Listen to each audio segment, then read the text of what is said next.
45 minute पे। अरे मेरी बात सुनो, जब बोलने के लिए मेरे को पैसे दिए हैं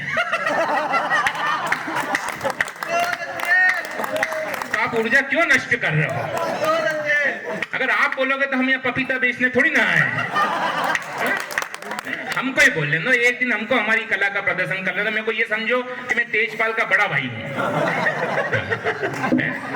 अब ठीक है, अपने लोगों से प्रेम एक अलग होता है, बहुत बड़ी बात है। और मैंने क्या कहा कि मेरे को 12:45 पे इन लोगों ने खड़ा किया है, लेकिन ईमानदारी से सरपंच साहब, मैं आप सबकी कसम खा के बोलता हूँ, ये मेरा कविता पढ़ने का समय ही नहीं है, बिल्कुल नहीं है। ये मेरा पीपल पे उल्टा लटकने का समय है। फिर भी मैं कविता पढ़ रहा हूँ, कोई दिक्कत नहीं। अभी चिल्ला रहा, बहुत अच्छे बहुत अच्छे, रोज रात को यही सुनता, फिर भी चिल्ला रहा है कि कैसे भी करके भैया चल जाए, लेकिन कोई दिक्कत नहीं है साहब। बहुत अच्छा कवि सम्मेलन चला। सेन साहब आप जिंदाबाद। पूरे कवि सम्मेलन में इन्होंने केवल एक कवि के गले में माला डाली।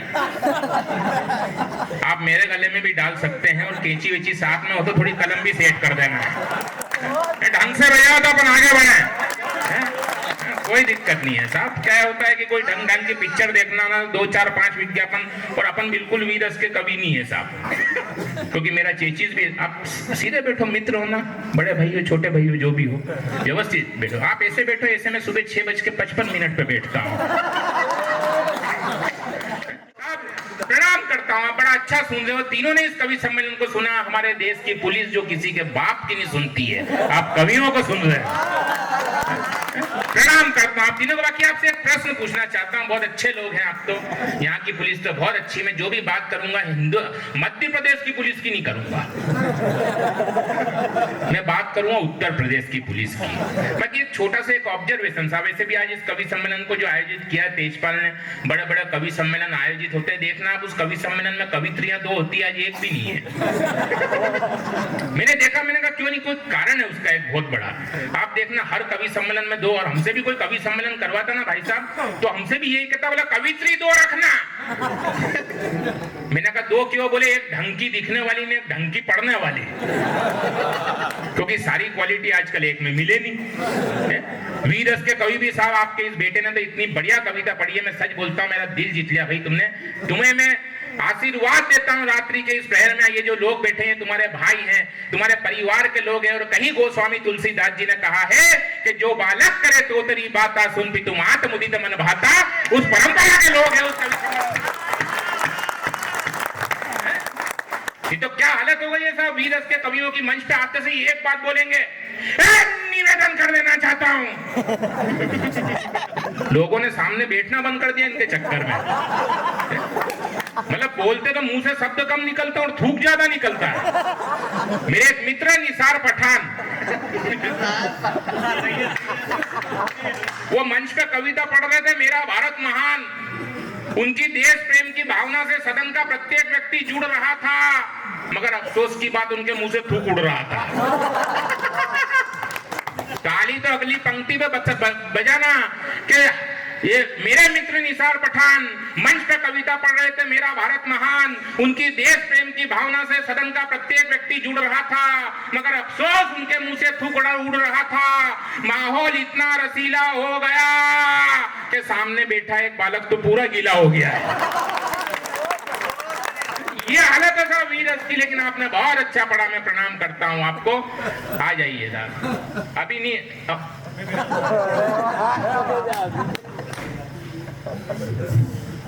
चलो बैलेंस डलवाने के पहले ही फोन ठोक रहे हैं। बहुत अच्छा पढ़ा मस्ताना जी ने साहब। मैं क्या बोलता हूँ, हालत खराब हो गई। निवेदन कर देना चाहता हूँ, होता है क्या कि उसको आदत पड़ जाती है, वो चाय की दुकान पे भी जाए तो ऐसे ही चिल्लाए, निवेदन कर देना चाहता हूँ एक चाय पिला। पान की दुकान पे जाए तो वहां भी ऐसे ही चिल्लाए, निवेदन कर देना चाहता हूँ एक पान खिला।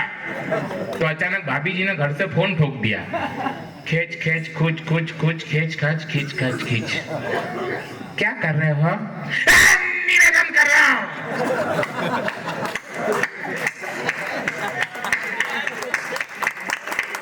अभी नहीं बजानी है, जब बजानी थी वहां बजा नहीं रहते।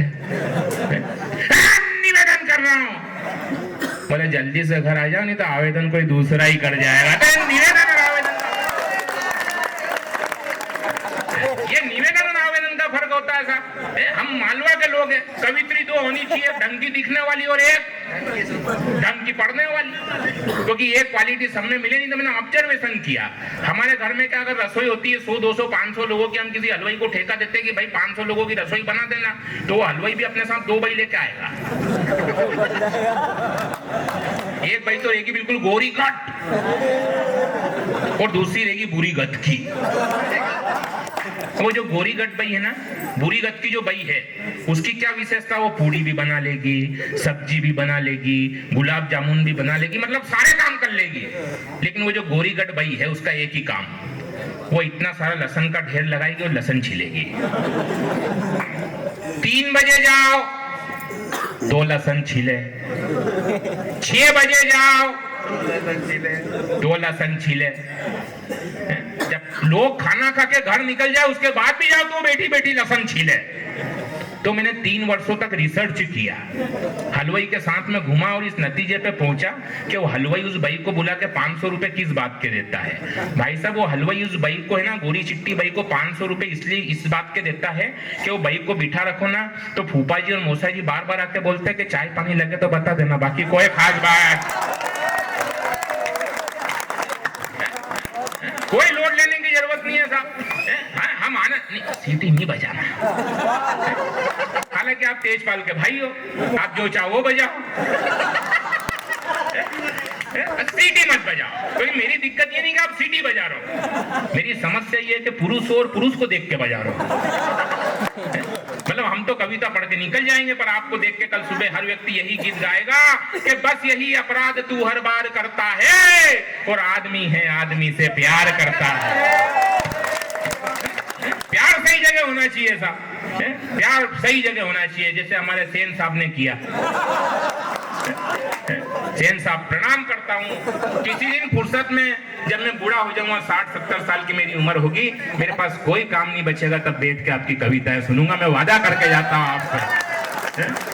साहब, क्या क्या कविताएं होती है साहब, कविता अपनी जगह होती है। हम तो देवास से हैं और देवास ऐसी जगह है जहाँ आदमी तो ठीक है, पशु तक कविता कर लिया करते हैं। हमारे यहाँ एक गाय को देख के एक सांड ने कविता करी। गाय को देख के सांड बोला, क्या बोलती तू? तो गाय ने जवाब दिया, क्या मैं बोलूं?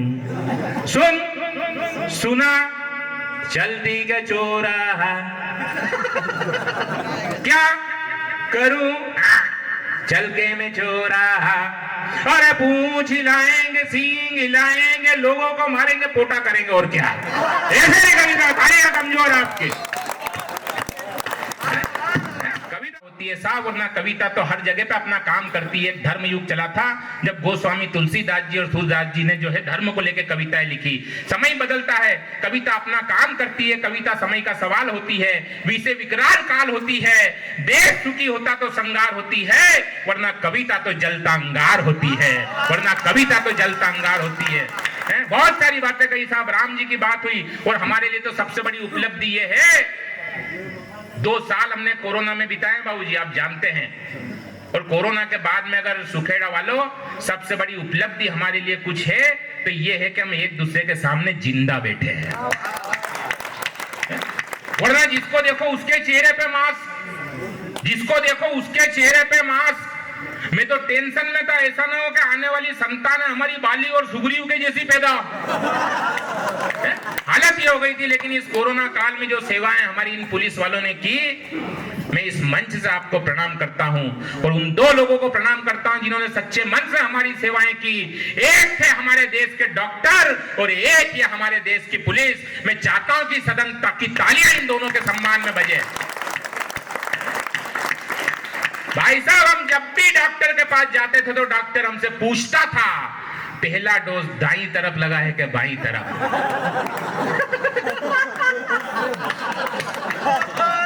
इन्होंने कभी नहीं पूछा। आज तक हम टेटू लेके घूम रहे साहब। लेकिन प्रणाम करता हूं आपको। मैं कोई एक ऑब्जर्वेशन, एक प्रश्न है पुलिस वालों को लेके मन में। मत बजाओ यार, क्यों अकेले? कोई तो कूट नहीं रहा, तुम अकेले ही बजा रहे हो। अगली बार देखो कवि सम्मेलन कराओ ना, आपने 7-8 कवि बुलाए तो कवियों के साथ में 2 ताली वाले भी बुक कर लेना।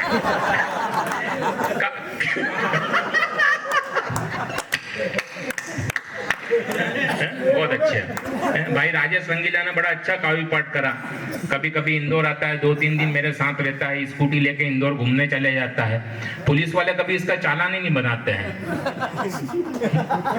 सच बता रहा हूं। मैंने कहा पूछो क्यों नहीं बनाते।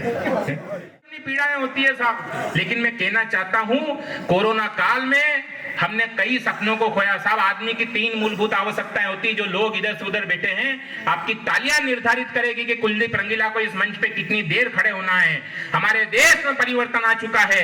जिस विषय को लेकर तेजपाल ने कविता पढ़ी, जिस विषय को लेकर विवेक ने कविता पढ़ी है साहब, उस बात को बड़ा कलेजा चाहिए इस प्रकार के विषय मंच पे रखने के लिए, लेकिन आपने इनको प्रोत्साहित किया।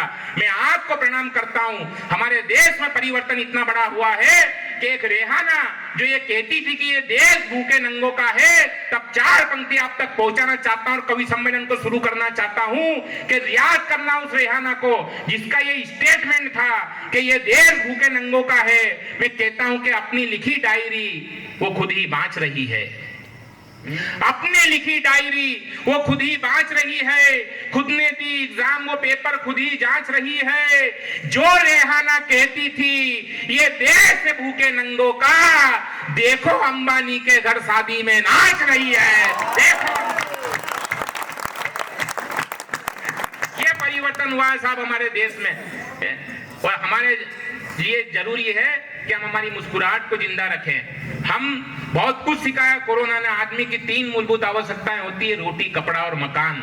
लेकिन इस कोरोना काल ने हमें सिखा दिया कि आदमी रोटी के बिना रह सकता है, कपड़े के बिना रह सकता है, मकान के बिना रह सकता है मेरे दोस्त, मगर आदमी नहीं रह सकता है तो आदमी के बिना नहीं रह सकता है। ये इस कोरोना काल में हमने सीखा। हमने कई सपनों को खोया, कई अपनों को खोया। और साहब फिर एक मौका देता हूं, आपके हाथ खामोश ना रहे। हमने कई सपनों को खोया, कई अपनों को खोया, पर कोरोना काल की सबसे बड़ी उपलब्धि ये रही है कि हमारे भगवान श्री राम जो तिरपाल में थे वो अब मंदिर में आ गए। अगर इतनी बड़ी उपलब्धि हमको मिलती है तो हम 2 वर्ष क्या पूरी जिंदगी कोरोना में गुजार सकते हैं। पूरा देश राममय हो गया साहब। गली गली में जुलूस निकल रहे हैं। मेरी झोपड़ी के भाग आज खुल जाएंगे, राम आएंगे। हम सब राममय हो गए। आज सुबह की बात बताता हूं। मैं जब कवि सम्मेलन के लिए घर से निकला तो एक भाई साहब मेरे से टकरा गए। तो मैंने पूछा, मैंने कहा तू कौन? बोले मैं सुलेमान। उसने मेरे से कहा, बोले तू कौन? अब अपन कवि ठहरे तो मैंने काफिये मिला दिए, तुकबंदी कर दी। मैंने कहा तू सुलेमान, तो मैं हनुमान। बोला हनुमान? उसने ऊपर से नीचे तक देखा, बोला दिखता तो कुंभकर्ण के जैसा है। मैंने कहा बिल्कुल मैं हनुमान हूँ, राम जी का भगत तो हनुमान। बोला हनुमान ने तो सीना चीर के राम दिखा, अपन फंस गए क्योंकि अपन तो नकली के हनुमान। मैंने कहा देख भाई, अभी मैं सुखेड़ा कवि सम्मेलन में जा रहा हूँ, जब लौटूंगा तो तेरे को सीना चीर के राम दिखा दूंगा। बोला हनुमान के लिए कौन सा मुश्किल, 2 मिनट का काम।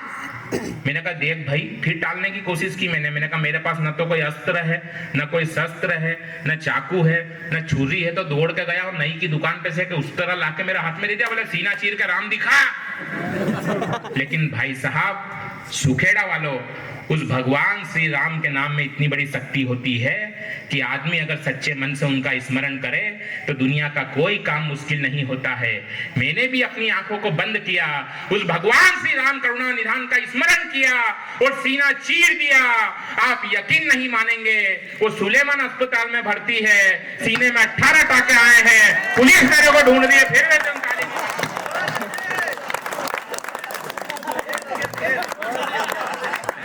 मजा आ रहा है, मेरे को भी आ रहा है साहब। अपनी वाली पे आ जाते हैं साहब, कोई काम मुश्किल नहीं, पूरा देश होगा। उधर घर घर से अफजल निकलेगा तो इधर घर घर से महाराणा प्रताप निकलेगा। अरे एक बात बता, इतने छोटे से काम के लिए महाराणा प्रताप को खर्च करने की जरूरत है ही नहीं, कुलदीप रंगीला ही काफी है। अपने को क्या करना भाई साहब, सबसे पहले ये देखो कि अफजल रहता कहाँ है। अफजल के घर की फील्डिंग करो, और जैसे ही अफजल का घर मिले और अफजल घर के बाहर निकले अपने को उसको नहीं मारना, अपना सिस्टम थोड़ा सा अलग है, अपने को बिल्कुल नहीं मारना। जैसे ही अफजल घर के बाहर निकले कि अपन उसके घर में घुस जाओ और अंदर से लगा लो सांकल। अब अफजल कहाँ, अपन कहाँ? अब अफजल के घर से जो निकलेगा वो अफजल थोड़ी होगा, गंगाराम होगा, सीताराम होगा, राधेश्याम होगा, देवीलाल होगा, सोहनलाल होगा, मोहनलाल होगा, कहाँ का अफजल होगा?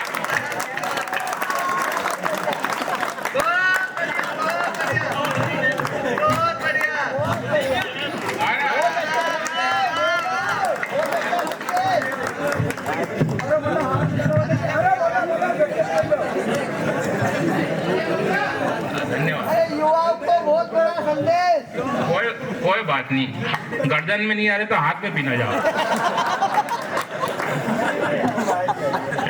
परिवर्तन हुआ है साहब हमारे देश में, इतना बड़ा परिवर्तन। में तो वैसे भी बड़ा। बोले वहाँ एक तिवारी जी हैं अपने परिचित, उनके यहाँ बेटे का जन्म हुआ तो अपने वहाँ कवि सम्मेलन ठोक दिया। मैंने कहा पुत्र के जन्मदिन पर कवि सम्मेलन? बोले बिल्कुल। अब पहुंच गए, अब सारे कवि मंच पे बैठे, तिवारी जी ने थोड़ी सी लगा ली और आकर के मंच पे घोषणा कर दी कि कवियों को पेमेंट जब भी मिलेगा जब वो मेरे पुत्र पे 4-4 पंक्ति सुनाएंगे। अब ले दे के 2 साल में तो कवि सम्मेलन का मुहूर्त हुआ ने, ऊपर से टेंशन, अब पेमेंट चाहिए तो देश की बात छोड़ो, धर्म की बात छोड़ो ना, वो तिवारी जी के पुत्र पे कविता पढ़ो। वो वीर रस के कवि को खड़ा करा तो वीर रस के कवि ने अपनी कविता में तिवारी ने काटा पिटी करके नुक्ते में तिवारी जी को फंसाया। तो कवित्री शुरू हुई, अरे देखना ये कोई उड़ती चील बनेगा। देखो मेरी आवाज कवित्री की जैसी सुरीली नहीं है, क्योंकि कवित्री के गले में क्या साक्षात मां सरस्वती विराजमान होती है और मेरे गले में बेहरू मारा है। फिर भी अपन थोड़ी बहुत कोशिश कर लेते हैं। कवित्री शुरू हुई, देखना ये कोई उड़ती चील बनेगा, तिवारी का बेटा तो वकील बनेगा। पेमेंट खतरे में फंसा, पेमेंट कैसे उगाओ? तो भाई साहब आप ही थे ना, आपने गले में जैन साहब हो ना, आपने गले में मारा डाली, लिफाफा भी घर से ही तैयार करके लाए थे। जैन साहब को देख के ऐसा लग नहीं रहा कि कवि का स्वागत करना है, ऐसा लग रहा है जैसे मामेरा करना है।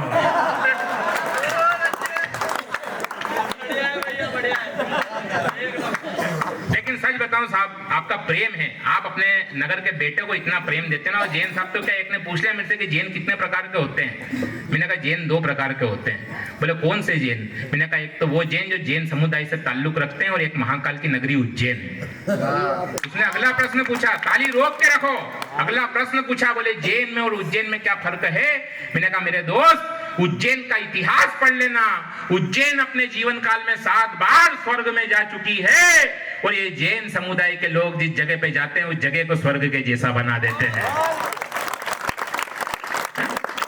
अब ये प्रेम, नहीं तो क्या है कि स्थितियां बड़ी खराब है, भी नहीं रोक सकता। तो तिवारी जी टेंशन में, जो 4 पंक्ति तिवारी जी को सौंपी आप तक पहुंचाने की कोशिश करता हूं कि घर पे तिवारी जी के पुत्र ने जन्म लिया, एक मित्र बोला कवि भारी बन जाएगा। एक बोला डॉक्टर, एक बोला इंजीनियर, एक कहने लगा अधिकारी बन जाएगा। तो मैं बोला ना डॉक्टर और ना ही इंजीनियर, ना कवि भारी ना पटवारी बन पाएगा। पापा जी तिवारी इसके, माता जी तिवारी इसकी, बड़ा होके यह भी तिवारी बन जाएगा। बड़ा